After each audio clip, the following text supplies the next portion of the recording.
A prayer for Monday's new beginning. Heavenly Father, thank you for this new Monday you have given us, a fresh start and new opportunity. Guide me this day. Give clarity to my mind, patience to my heart, and strength to my body, that I may fulfill my duties with love and integrity. Help me stay calm amid challenges, humble in success, and understanding toward others. Fill us with hope and faith that never wavers. Provide also for my family and loved ones. Keep them safe, healthy, and blessed. Take away all worry and fear. Fill our hearts with your peace that comes only from you. In every choice and step I take today, let me be a channel of your goodness and light. These we ask in Jesus' holy name. Amen. Panalangin para sa bagong simula ng Lunes.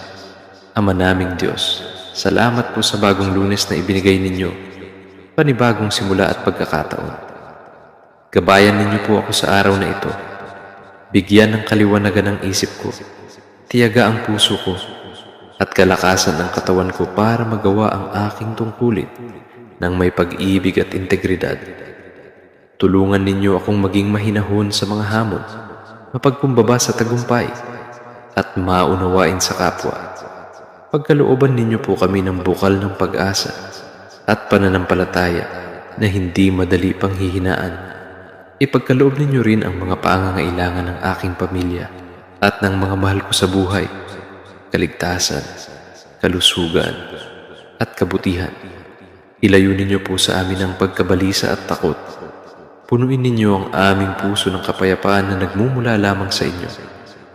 Sa bawat desisyon at hakbang na gagawin ko ngayong araw, naway maging daluyan ako ng iyong kabutihan at liwanag. Ito ang aming dalangin. Sa pangalan ni Jesus. Amen.